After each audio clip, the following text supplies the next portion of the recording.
Well, I'm gonna pass the mic to y'all. Y'all hold it down. I'm here to support. So hello. All right, everybody. So welcome to the Music Network and New Egos Content Creators Room. I'm not going to take up too much time. I'm just going to explain the format really quick, and then I shall pass it over to Ella to start the room. So we have a new format here in the Content Creators Room. The first hour of the room will be holding an interview/podcast with content creators or filmmakers across the globe here on Clubhouse. So that's what we're going to be doing here now. So for the next hour, we're going to be interviewing Ali. I'm going to pass the mic over to Ella. Keith, I'm going to move you back down to the audience real quick because we just got the mods on stage for the interview. Everyone can hold their questions till the end, and yeah, cheers. Hello and welcome to the Music Networking No Egos Content Room. Thank you to Rothstein Beats, Bots, Auntie Jackie, and all of the moderators who make this room happen. I'm Ella, the creative director of the Networking No Egos social media team. Today you are in for a real treat because the first hour of this room will be our debut Music Networking No Egos podcast hosted by the wonderful H. Lee, that's me, who will interview filmmaker Ali Abdin, our guest panelist today. He was recently featured in the article titled Rising Stars, Meet Ali Abdin by Voyage magazine. There will be time afterwards for question and answers, so save your questions for the very end. Thank you for joining us and enjoy the podcast.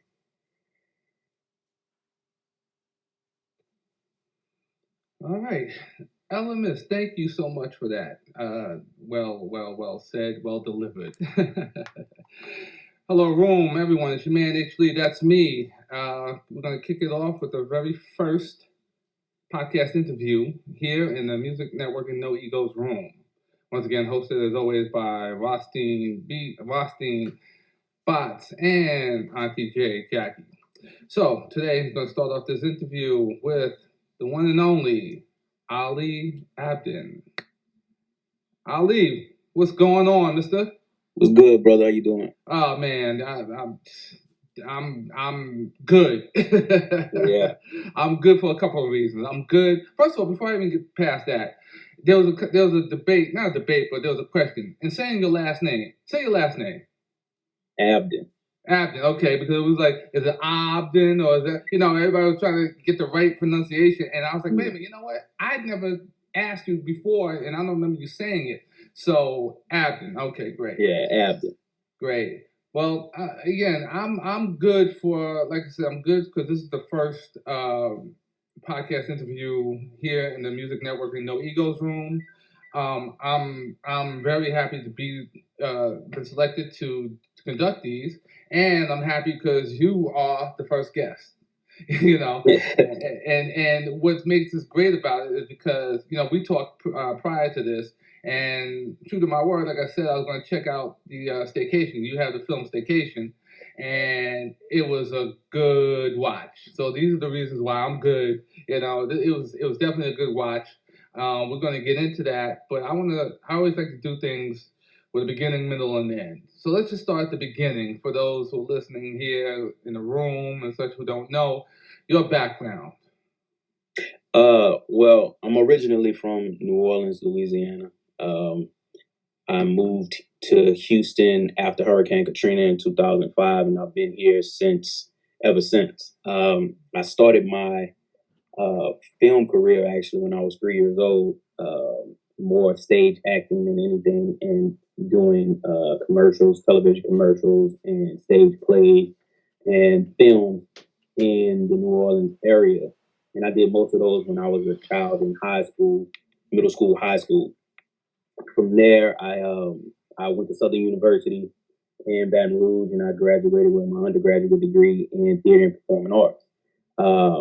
From there, I was teaching theater, making films, shooting films in New Orleans until the hurricane hit, and then that transferred me here to Houston.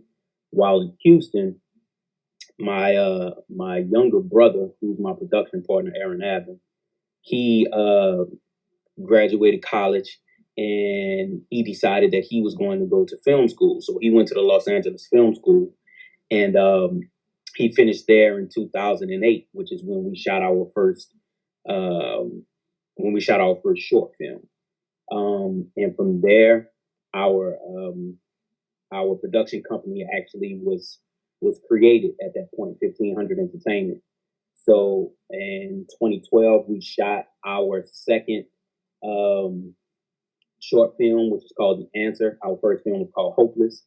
And 2014, we shot our first feature film, which was Forgive and Forget, which is out on Tubi right now. You can catch it on YouTube. You can catch it on Google Play, every platform, but the free platform is Tubi, so I want to let everybody know about that one.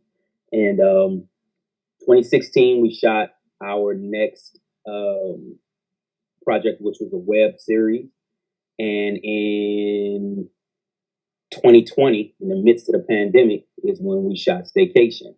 And Staycation is now on All Black. It's the highest rated film that has been on All Black since their conception, and is running pretty strong. So that's pretty much the background I have. Nice. I just want to take it back just for a quick second, because being that you started out as a child actor, Mm-hmm. What was at the age of 3? Yeah. What was that like? What was that first? It was commercials. What was that first experience?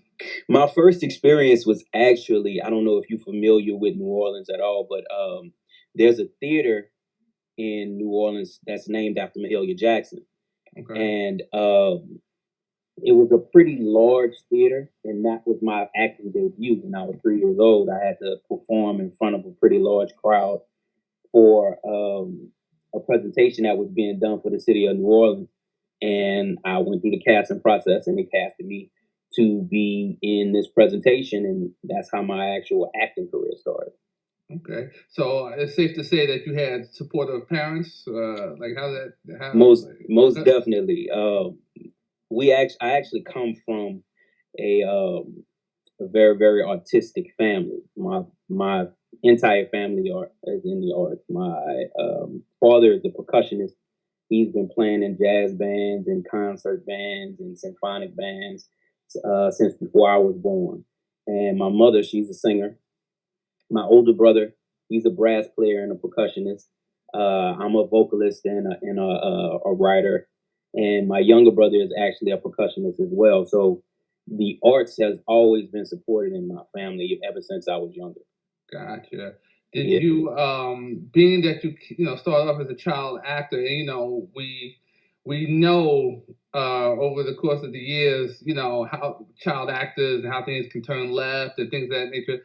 Would you say there was any negative through your experience? Do you feel that there was any negative experiences or things that you can kind of see, i.e. the Gary Coleman's, Arnold from Different Strokes, and the whole crew, and Drew Barrymore and all that kind of stuff. Do you see, what's your thoughts pertaining to that? Well, a lot of those issues came from child actors who were actually seeking Hollywood. For me, I generally wasn't seeking Hollywood. It was just something that I enjoyed to do. I enjoyed the craft and I loved it. Plus, my parents were largely supportive. So they were with me every step of the way. Anything that I did, in any place that I was or anywhere that I went, they were there. And it kept me grounded. Because my family had been in the business but not in the acting business, it was a new perspective for them. But because my family is so solid, I was able to keep my feet planted on the ground and keep me rooted in family, which, kind of keeps you on track, or kept me on track. Not to say that the other child actors didn't have their families and their lives, but because of the morals and the values that my parents poured into me and into my brother when we were younger, it kind of carried the weight for us, the older that we got and in the business, man. It could be it's a rough thing, and those things are introduced to child actors very early, because you're in the business of adults. Right, so right. If you don't have those people to shield you away from those things and to block you from those things and to keep you out of the adult conversations, you know what I mean? Then that won't happen. I mean, with us, growing up, children were supposed to be seen and not heard. Right. That means you're not supposed to be, or we weren't privy to be in those meetings or in those rooms or in those parties or in those places where those bad things were taking place. You know what I mean? Right, right. That I can attribute that to my parents. They definitely made sure that, you know, my head was on straight when I was moving and when I was growing up as far as being a kid actor. Gotcha. At your time, and you know, coming up in Louisiana, Mm.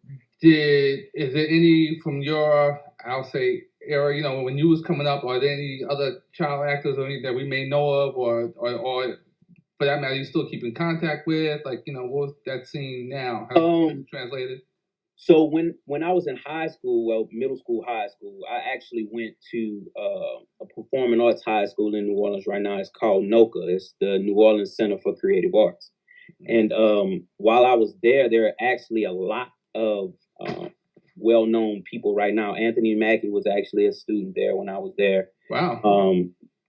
I don't know if you all know of Trombone Shorty. He's an actual brass, a trombone player that plays a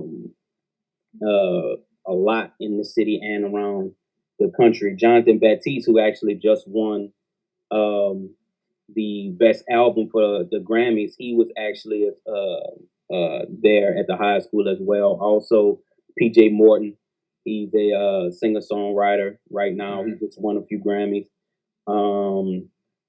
Who else can I think of at the moment?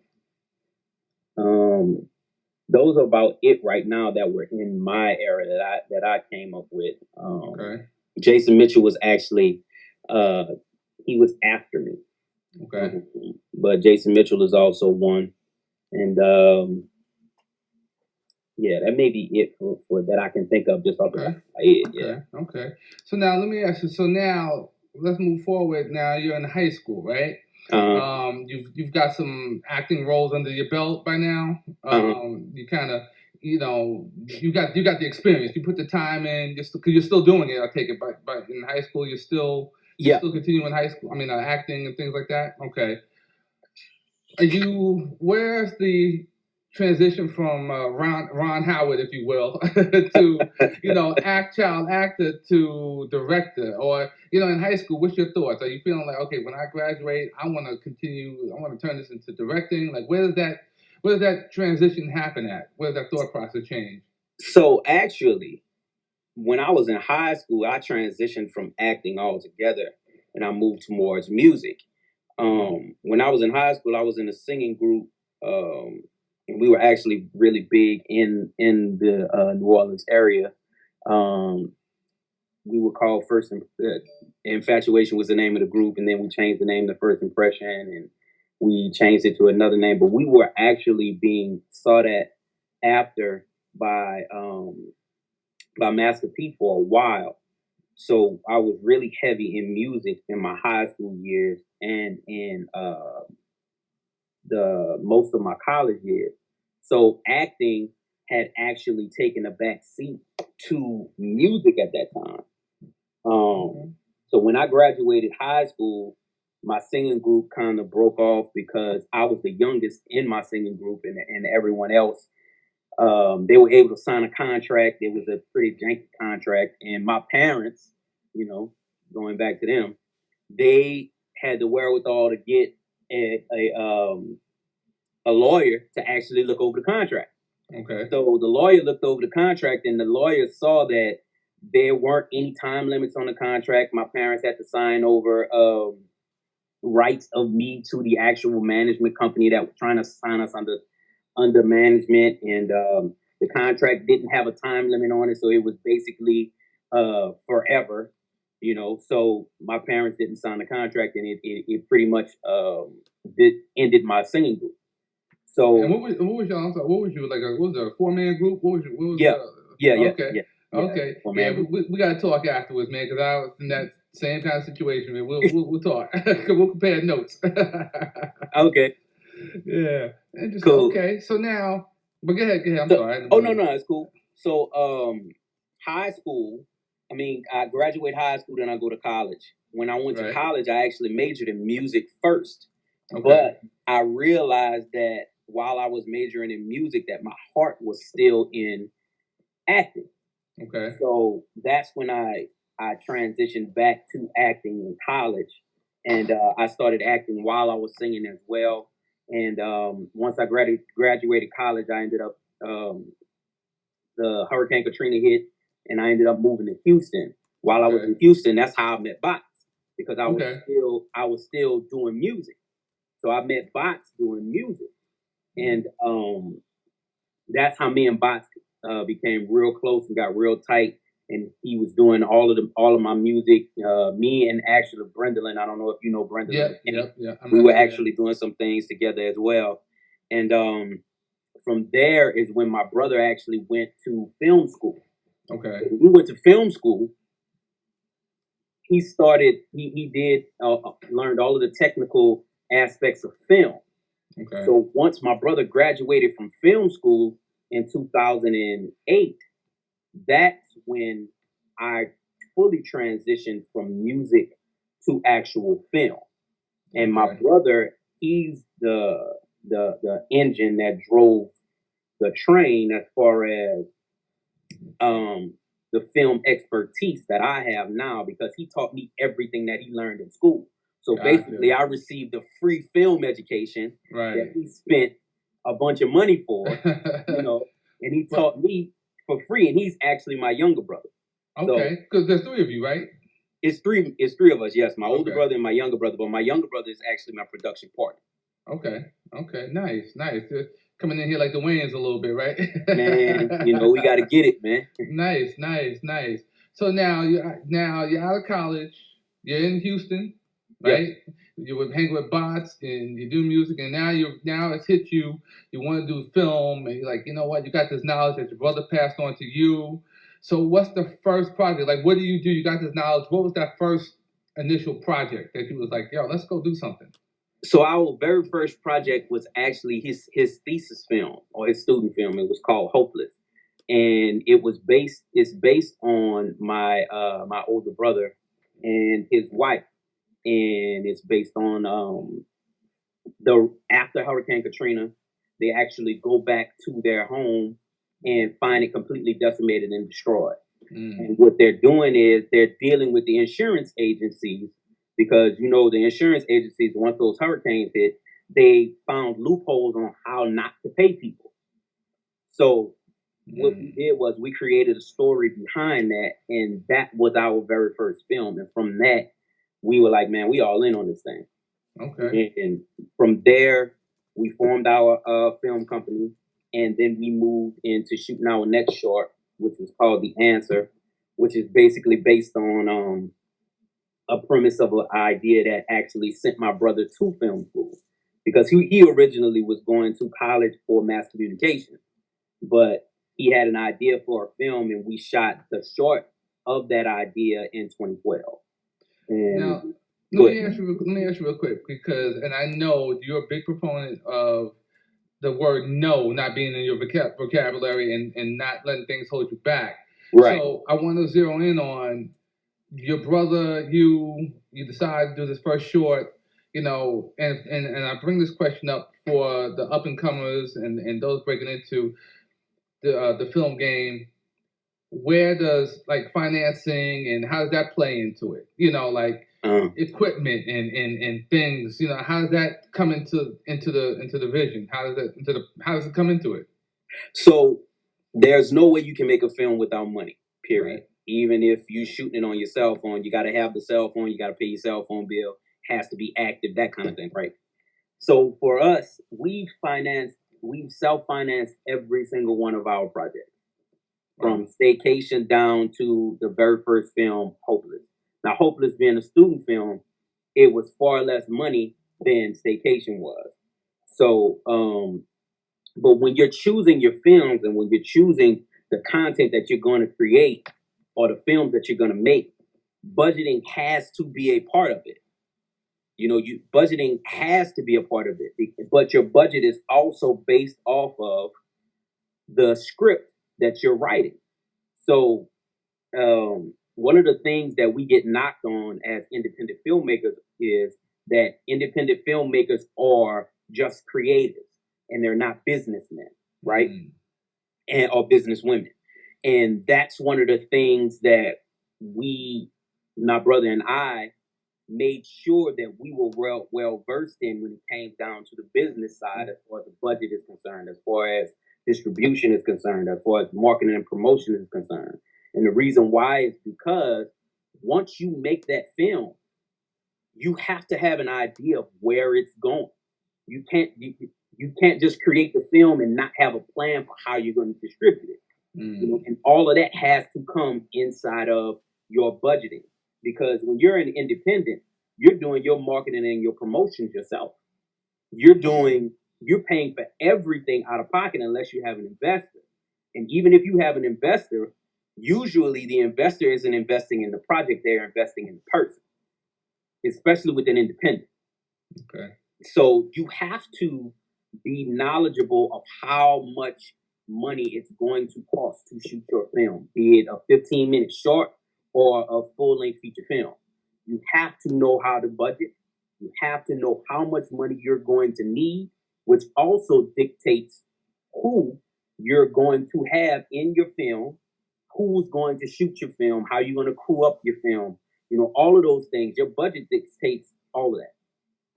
See, and I'm glad you touched on it, because my question was going to be, how does it differentiate between the short films to the feature like Staycation?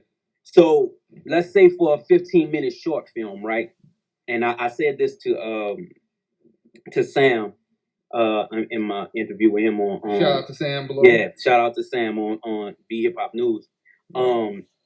You could have the same amount of time, a 15-minute short, but the genre of the short will determine how much money you're going to spend on it. And I'll give you an example. So let's say you're shooting a drama or a drama, and it's about a man and a woman and living in an apartment. You could shoot a 15-minute short with that in that genre for $2,000. Now say you want to shoot an action short, that same 15 minutes, that action short could cost you $20,000 to $30,000, depending on where you're shooting, what you're shooting, how large the scale of the story is, and the components that's within it. So it's that same 15 minutes, but because of the genre of the actual short itself, you could be looking at the difference of $50,000. Wow. Okay. Versus a full-length feature film, it's the same thing. It's just multiplied. If you're shooting a comedy or you're shooting a drama, it's going to cost you significantly less because it's character-based. It's based on the people. So it's based on what you hear as far as the dialogue is concerned and those types of things. But when you're looking at larger films, when you're looking at sci-fi films, action films, you're looking at crime thrillers, those are going to cost you more because it's not about what you hear, it's about what you see. And VFX and explosions and car chases and gun scenes and shootouts, all of those things cost money. So it's safe to say you get a lot of filmmakers or people who say, I'm gonna do a film, and I want to do just like George Lucas, and I want effects, and I want lasers and all that kind of stuff. And then when that reality hits them, it's like, you mean wait, how many thousands is this going to cost? What million? Right. Exactly. And that's one of the largest things that a lot of independents now don't realize and don't see, because it's so easy now to pick up a camera and start to shoot, right? Because everything is digital now. You have 3 cameras on the iPhone. You got 6 cameras on some of the Amazon phones and the Androids and the Googles and all of those things. So people have so much access. But what the access does is it causes them not to take the proper steps to be able to get the right the right look, the right tone, the right sound. They don't do the research and they don't do the homework because they have the access to be able to shoot. You know what I mean? Right. Ali, I could talk to you all day. You are definitely a wealth of. Listen, your brother's education damn sure didn't go to waste. Man, bro, he taught me. He Yeah. taught me everything, man. I hear it, and just the gems that you're dropping, and I hope people below are getting this, finding this, useful and stuff that I think is real informative. Okay, so now you got 2 shorts under your belt, right? You got the newly formed by now. Well, is it still newly formed 1500 Entertainment? With the short films, yeah. Okay, yeah. So it's newly formed. You got 2 shorts under your belt. Got them out there. What's happening with the shorts? So the short films, we did the film festival circuit, and while we were doing film festivals, we realized that short films are great for you to learn, but you can't make any money doing shorts because people don't buy shorts. And at that time, the short films weren't being shown on network television. They weren't being shown on cable networks.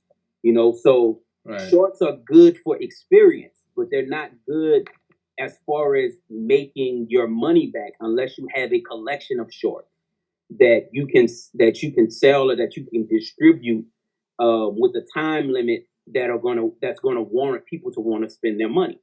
Gotcha. So at that point, my brother and I made the decision, man, we got to shoot a feature. We have to shoot a feature. We don't have a choice. Let me interject real quick. So Yeah. safe to say, so you didn't make your money back on those 2 shorts. No, we didn't. And I'm bringing that out because I want people to know, because a lot of people, I think these are the things that escape people. Like, Right. You know what I mean? Right. So I just want to just zero in on and make it clear. Like, look, y'all did this labor of love, but that's what it truly turned out to be, just a labor of love. You didn't recoup. The golden word, there was no recoupment on this. We didn't recoup, but what we used the shorts for was learning opportunities. Exactly. For us to have, like I was telling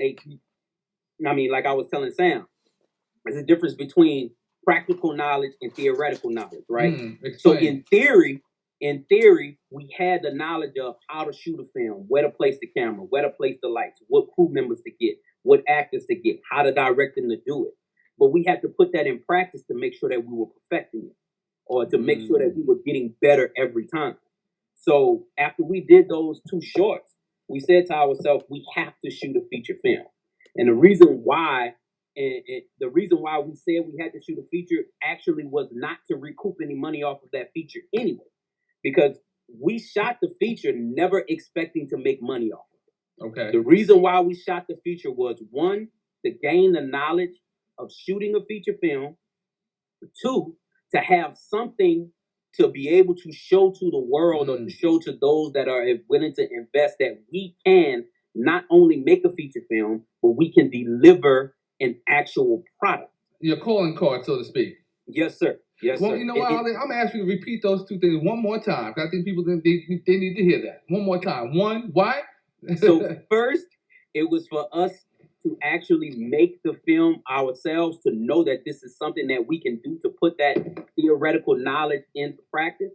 And secondly, it was to show people who actually invest in film, to show people who actually put money behind film, that we can not only make a good product, but we can also complete and turn in a product that can be sold. And that was the plan from the beginning? That was the very plan from the beginning. I'm going to tell you a story. I actually lost my job right before we started shooting. Actually, maybe like 6 months before we shot Forgive and Forget, our first feature film. We didn't have any money to shoot that film. So what I did was I withdrew my retirement. I pulled all of my retirement out, and we shot the film with my retirement. With absolutely no want to recoup the money back. We only shot it just to have something to be able to show, something for people to be able to see, and something for people to be able to have, to be able to say, all right, these brothers know what they're doing.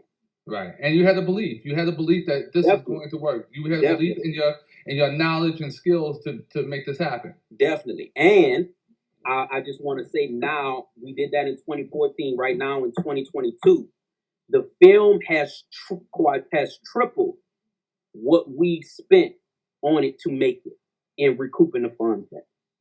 Wow. And on a film that we never intended to make money on at all. You made your money. Oh, yeah, we definitely did. Wow. And just as we move past those two, are those available to check out now? Yes, but Forgive and Forget you can check out right now. It's on Tubi.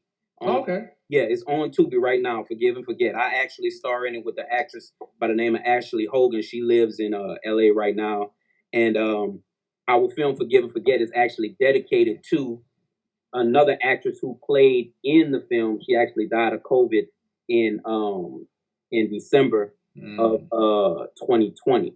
She was actually supposed to be in Staycation, and she caught COVID and she passed. But you can definitely see Forgive and Forget on Tubi, and you can see our first short, Hopeless. It's on YouTube right now. If you go to our website 1500 Entertainment and click on Hopeless, you should be able to see the short. Hopeless and Forgive and Forget, right? Yes, sir. Yes, sir. Forgive and Forget is on Tubi. Hopeless you can check out on YouTube. I am writing that down because, like I said, I will be checking that out as well. All right. So now it's 2000. Now it's still 2014. Okay, you got these two shorts under your belt. You got them. You say you and your brother get together and say, you know what, the Abdin boys says, you know what, we gotta do a feature. Yeah.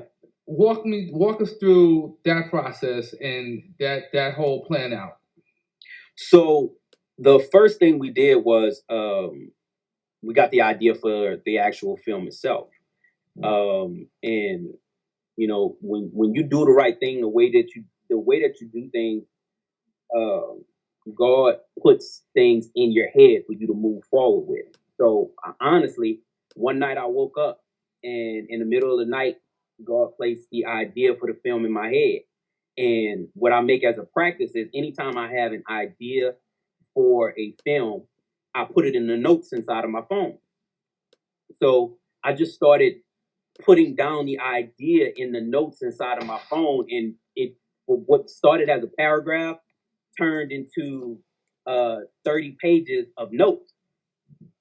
And that's what we turned into the feature film. So what we started to do was we started to write the script. And while we were writing the script, my brother and I, we put our scripts through the gauntlet, man. We poke as many holes in it as we possibly can. We tear them up and not necessarily start back over, but we pull the strength out of the original draft, and then we revise that one, and then we look at that one, poke more holes in it, and then revise it until we get to the actual script that we're going to shoot. Oh, hold on now. When you say poke holes in it, what do you mean? So, you know, when anytime you watch any film, you ask yourself the question, well, why didn't he do this? Right. Or why didn't she do that? Right. Or this would have been easier to do. Those are that's the holes that we poke inside of the script. We ask ourselves the questions that the audience would ask while they're actually watching the film. Okay. So what that does is it helps to inform our writing better. Right. Where those holes aren't there. You answer the question. You answer those questions before they even ask. Exactly. Gotcha. And if there are holes or if there are those questions, it's because we want them to be by design. Okay, exactly. I got you. Exactly. Now, you also said something else I want to ask. You said pull the strength out. And I believe I have an idea of what that means, but just want you to elaborate on it. When you say pull the strength out, like the strongest parts of the movie? Yes. Okay. The strongest parts, the foundational parts that help to move the story along. Because with a good script, you can't lull your audience to sleep. So what that means is it has to constantly be moving. So the things that either divert the attention of your audience or the things that slow your story down, those are the things that you want to remove. But you want to keep the strength of it. You know what I mean? You want to keep those things that keep the storyline going and the storyline moving, and your hero or your character, your protagonist of the story moving forward towards their destination. Sidebar, I just want to say out to the room, if anybody listening, and I know this is the social, creating content room and, social media and content, well, we do this. But if you can't find the correlation between this film, what Ali's talking about, and not able to apply it to whatever you're doing. Everything that he's talking about so far, you should be able to apply it to what you're doing, whether it's music, Right. stuff is music or film or TikTok or whatever media you trying creating content. The steps what you're talking about can easily be applied to all the above. Definitely. So just wanted to shout that out. People take notes because I am. Definitely. But go ahead. I'm sorry. Go ahead, Ali. So from there, I had already had it in my mind that I was pulling my retirement out. Like there was no ifs, ands, or buts about it. My family tried to talk me out of it.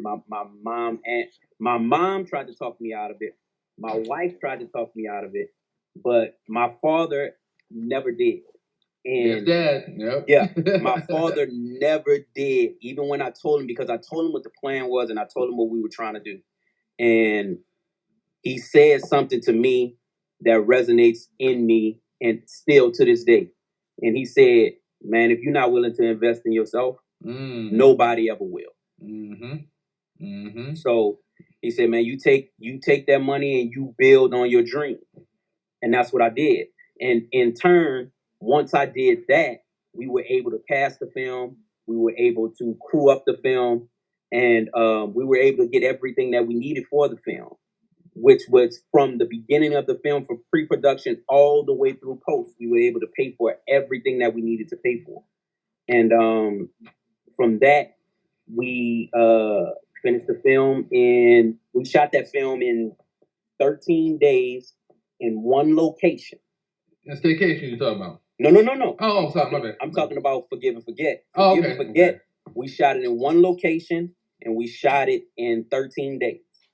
Wow. And we finished the film. It took us about 5 months to completely finish the film because we were going through editing and going through sound. Bots, by the way, has done all the music for every single one of our films. Wow. From the beginning, he's done the music for every single one of our films. And to this day, he's still doing it. And I can honestly say the thing that I love about Bots is that he never said how much you gonna pay me. He never, not once did he say that. Not one time. Never hit you with that. What's your budget? Never hit me with what's your budget. Never hit me with none of that. Nice. What Bots told me was, "Hey, what you need? I got you." Wow. I said, "Well, I need this. I need this. I need this. I need this. I need this. I need this." So what he did was every time he burned me a CD with 8 or 9 tracks on it, he said, "Here, take that. Use any one of them you need." For our first 2 shorts, he actually played the music on the keys and sent it to me. Well, let me ask you something, because you're in Houston and you met Bots, but how's that first conversation of I need film score for my project? Like how did that come about? I called him. I was in LA with my brother, and we were finishing up his thesis film. And I called him. I said, "Hey, we need some music for this film. You think you could play us something real quick? Because it's a short. It's like 12 minutes long." And I said, "Hey, you think you could play us some stuff?" He's like, "Yeah, man, I'll play you some stuff, and I'll send it through you. I'll send you an MP3. So he played it, recorded it, and sent me an MP3. He said, "Hey, I sent it to you." It might have took him maybe 30 minutes, and he sent it to me. And that's how the first conversation happened. Wow. And see, again, people, there's something for everyone out of this. Relationships. One of the things that's always talked about in the No Egos room is always talked about relationships and how you have to build and you have to foster those relationships. So people, you was able to do this because you had developed a relationship with them. And it wasn't based upon money or, what you can do for me and blah, blah, blah, blah, blah. It was a natural relationship, correct? Yes. It was organic. Very organic, exactly. All right. So now you got your music, and so now we've moved on to Staycation, right? You're in that process. The brothers is like, you know what? Let's make this happen. Right. It's this. Speaking of the man himself. What up, boss? So listen, talk to me about the planning of Staycation. So the plan was Your always first feature. the Staycation is actually our second feature. Forgive and Forget is our first feature. Okay. Yeah. See, I keep getting the shorts and the feature mixed up because I haven't seen Right. seen Staycation, but I haven't seen Forgive and Forget. Yeah. Okay. Forgive and Forget is a feature. That's the one that's on Tubi. Gotcha. So the plan was always to shoot another film in 2020. That was always the plan, and it was actually the plan before the pandemic hit. So we started writing the Staycation. The pandemic hit in March. That's when they started shutting everything down, and we started writing Staycation in, I think, May of 2020. It took us about 3 months to get the script to where we wanted it, to where we felt like the movie, the script was solid. Poking holes and pulling strength, right? Yeah, okay. yeah. See, I'm in the lingo now. I'm in the know. There you go. You know what I'm saying? There you go. So once we did that, then that's when we started to cast the film. Because for this one, we knew we needed a recognizable face for the film in order to be able to get it licensed and get it sold. Because the sole purpose of this film was to have a large release to be able to get licensing for the film. And just real quick, I just want to pause you there for a second. So in contrast between Staycation and Forgive and Forget. Forgive and Forget, you drop that's out there. It's your calling. It's a better calling card now than you stepped up the notch, right? It's better than your feature. So now you have your short film. So now you have a feature, Forgive and Forget, and that's more attention, right? Yeah. And I'll say, when I say the numbers, I don't necessarily mean like great financial. I mean, I'm more referring to the numbers is doing great, meaning visuals. People are seeing it. It's getting you the attention. That kind of thing, right? Right. So, okay, I just want to put things in perspective to, again, on this path to Staycation now. Right. So, we knew we needed a recognizable face for the film. So what we did was we hired a casting director out of LA. And the casting director was able to contact different people for the film, and that's how we ended up getting Jennifer Freeman. Now, let me just also pause real quick for those taking notes and such. Now, when you're hiring your casting director, now is that a huge dip in the budget, so to speak, or like it's not like how do you play on relationships? So you can play off relationships, but you wanna pay people for their time, right? So the casting director is usually 10% of your cast budget. So even within the budget of your film, you have sub budgets for each department of the film. So our cast, we use 10% of the cast budget to hire a casting director to cast the film. Okay. Yeah. So and that's how we ended up getting Jennifer Freeman and a few other people that are in the film. They aren't known faces, but they've done things that made them fit the role of the film. And now, for those real quick who may not know Jennifer Freeman, she was on My Wife and Kids. Mm-hmm. She was in Marion's video, the Touch video. Yeah, she was in You Got Served. She was You Got Served. Okay, go ahead. So from there, we after we had the film casted, then we crewed the film up. And one of the things that we did, this was actually a relationship-based thing, because the key grip and the key gaffer. So what a grip and the gaffer are, those are the people that move the equipment, the lights, and all of those kinds of things. So the key grip and gaffer that we got, he actually did us solid because we couldn't pay him his rate, but he knew of us from doing other things, and he said, "Well, what you got?" And I told him what we had, what we could pay him. He said, "Man, I'm with you. I got you."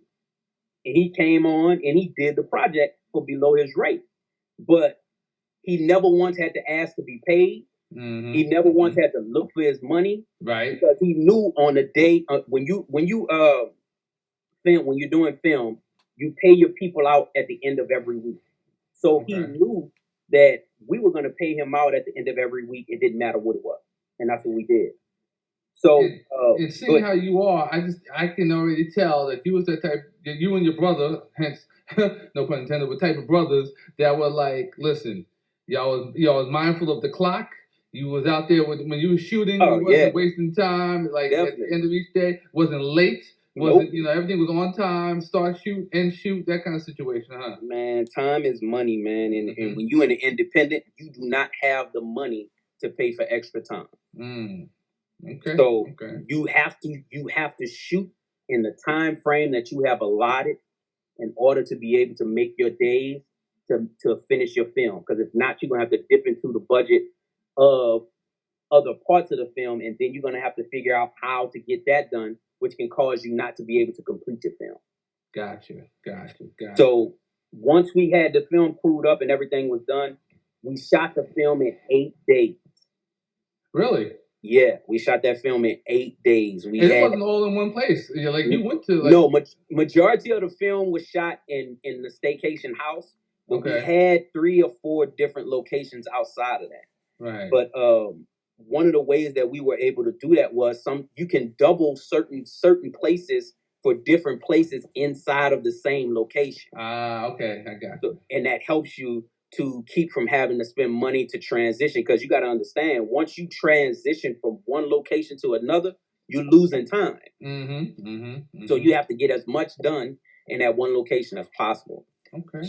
So we finished that, and then we completed Staycation. The film itself was done and completed in February of 2021. Okay. And we got our licensing deal with Staycation with All Black in March of 2021. A month after the film was completed, we received our licensing deal. Well, touch on that real quick, like how and why you decided to go with All Black, and how the whole process. So All Black gave us the best licensing deal.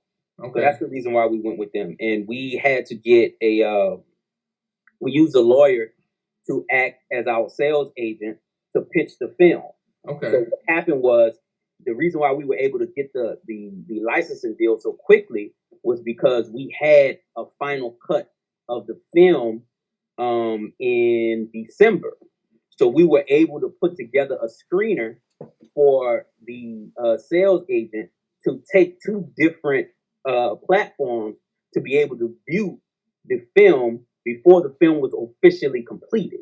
Okay. And then we were able to shop it, and All Black came to us with the best deal. So that's the licensing deal we went with. And just on that last note, just touch on the licensing deal itself, like how the benefits, just touch on that real quick. So licensing is different from selling. When you sell your content, you don't own it anymore. People pay you whatever the fee is that you charge for your content, and then it's theirs. They own it. They can do whatever they want to do with it. Now, when you license your film, you license the rights to your film to be on that platform. But with the rights to your film, there are so many different licensing rights inside of a film. You can license the theatrical rights to your film. You can license the VOD, the video on demand rights to your film. Now, there's 2 types of video on demand. There's subscription-based video on demand, which is SVOD, and then there's advertisement-based video on demand, which is AVOD. So subscription-based would be like your Netflix, it would be like your All Blacks, it would be your Amazon Primes and your Hulu, and Okay. your advertisement-based would be your Tubies, your free platforms that you have to watch the commercials for when you want to complete or watch the entire film. Okay. Right. So from there, then you can license your film to television. So that's your cable networks, your TNTs, your USAs, your ETVs, your Fox, your FXs. Then you can license your network television rights. So that's to Fox, that's the ABC, that's the NBC. So it's so many licensings you can get from one project. So make sure that ownership is key. To make sure that you make money from your content or make money from your film, you have to own it. If you sell it, it's just like selling a house. You're not gonna make rent off of it. If you rent a house, you can make that rent. But if you sell it, you only get that one payment and that's it. Gotcha. So now you got your casting director, you got your recognizable face in Jennifer Freeman. You wrapped up the film in 8 days. Yep. You got your licensing deal with All Black. What's going on in the Abdin household with the Abdin brothers? You guys are you jumping around like, yo, we made this happen? What's the thought? I mean, how are you feeling? We're very happy about it. But it's something that we knew was going to happen because of how we planned it. Okay. That's proper why planning. Yeah, it's all about planning, man. You cannot enter into a business because each film is a business, right?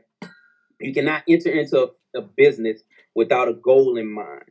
You know, and Auntie Jackie asked me this several times before. What is your goal for the film? What is your goal for your next film? Because that dictates your steps. It dictates your movements from the beginning when you start.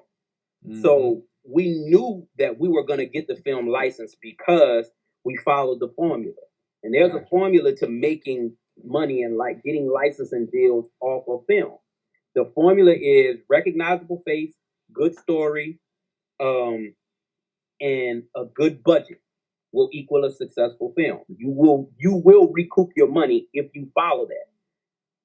You know, and we followed the plan, we followed the formula, and we were able to get where we wanted. No magic, just straight plan. No magic, straight plan, man. Honestly, it's no magic in it at all. It's straight plan. You know, we don't believe in luck. We believe in success. We believe in preparedness, meeting opportunity. Right. And that's what equals your success.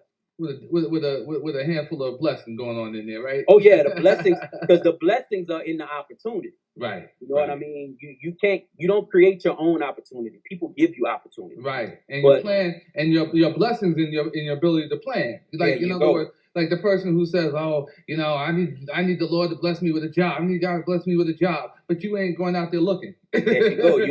You didn't do your resume. Right. You ain't checking nothing online. You ain't do no resume. Nothing. Yeah. You have zero experience. You haven't done anything to move yourself forward. But God gonna bless you with that job. It's coming. Right. Yeah. So Staycation is out. It's been out how long now? It's been since February 10th. Okay. I checked it out when we spoke last week. Like day or two after Monday. Matter of fact, I saw it Friday. I watched it Fridays when I watched it. Friday night. You know, it was a good watch. I found myself talking to the screen. You know, I'm like, you know, I'm calling Jennifer the, you know, B word and everything. I'm like every time, but you know, she wasn't. I'll just say she wasn't wrong. You know, when you really get into the story, it's like, well, hold on. You know, I mean, there's and I don't want to give it away for people who haven't seen it, but I mean, well, okay, I'll let you set up the premise of what the movie's about. So the film is about a married couple that are on the brink of divorce, and they've been going to counseling for some time now, and their counselor sees that there's nothing more that he can do for them inside of his office. So he gives them their final homework assignments. So for anyone who's gone to marriage counseling before, that you know that counselors give you homework for you to come back and discuss at your next session. So he gives them their last homework assignment, which is to go on this staycation with each other. And they have to spend 3 days in a house alone with each other. They have to plan 3 activities for each other that each person likes to do. And at the end of those 3 days, they have to make a decision on if they're going to stay together or if they're going to get divorced. and they both agree on that. And during the course of the 3 days, things start to come out about why they are where they are and how they actually got there in their relationship. Yeah, and for me, I like films because it's funny. You talked about it in the No Egos room in the morning, and a couple of people had said, I think Dr. Jackie and some other people had said that they saw it, and they had said like, yeah, I don't usually go for those kind of films, but I liked yours and I liked this. So this was before I had seen it, so I'm setting myself up. And I'm like, okay, you had set the premise, what it was about. So I'm like, okay. I'm like, it'll probably be okay. I'll probably be like, I'll watch it. And I watched it, and like I said, after a little while, I'm in there talking to the screen. I'm talking to the screen, and I'm like, yo, man, you go, how much are you gonna take, brother? How much are you gonna take? But like I said, you're able to see both perspectives. You understand why she was the way she is, because it's more than just the. Well, I'll just put it out there, people. You can see it, but it's more than just, okay, he cheated on me. It was a little bit deeper than that, because I always feel like there's the cheat, the person that's just going to be a cheater in a relationship, and then there's a I'll say driven to cheat. And some people may disagree, like, no, you can just leave. But no, leaving is not always as easy as it sounds. It never is. You know what I mean? And so I do believe that a person can be driven just the same way, like, a man, because look, it's always understood when a female, like, oh, well, she was forced to cheat. A lot of times a lady, a woman will cheat because she feels she has no other emotional options available to her. A man's not listening to her, and she's being that treated, just all those things. Right. And then, but it's funny because sometimes people don't see that in terms of the male perspective too, which is very true. You know what I mean? So, I mean, don't get me wrong, cheating is cheating, but there's a lot of gray sometimes. I think it is. It definitely is, and in this case, you're able to see what the gray is, where the gray is and the reason why. And her character was created to be that person that you hate. Her character was written that way because usually it's the man that's written as the person that you hate. You usually don't see the male character in films like Staycation who's actually vying for his wife's affection, who's practically begging and pleading for her to, be there with him, be with me. I want you, this, that, and the other. That's usually not the case for us. But we did that purposely because we wanted the reaction that you had with the television, and reactions that most people had. And honestly, from the people that have seen the film, that have contacted us and that have talked to us, most women disliked Jennifer Freeman's character. They disliked them. They really do. The women actually do. They really do. So you're not alone in that. I'll say that. Yeah, no, it's definitely an interesting. It's definitely good. It's an interesting movie. Ali. So now, what's the next thing? Where we at now? What happens with 1500 Entertainment? What's next on the rails? What on the reels? What's where we at? So right now we in pre-production on our next feature that we're looking to shoot this summer, and we also have a series that we're going to be shooting next year in 2023, and we have another. We're looking at 2 feature films shooting this year in our series that we're going to be shooting next year. Okay. Where again can they tune in to Staycation? Staycation, you can watch Staycation. It's on the All Black Network. So it's all black. You can find it on any smart device, on your smartphone, on any smart TVs, and it's called All Black Network, ALBLK, and it's film is Staycation. I enjoyed the film. I enjoyed this conversation. It's been a pleasure. I'm gonna turn it over now to Will and anybody who got the questions going on. Cause I'm sure there's a lot of people who may have questions, whatever. I'm gonna conclude the interview part of this. We will definitely talk again. I appreciate it, Ashley, man. My pleasure. Oh yeah.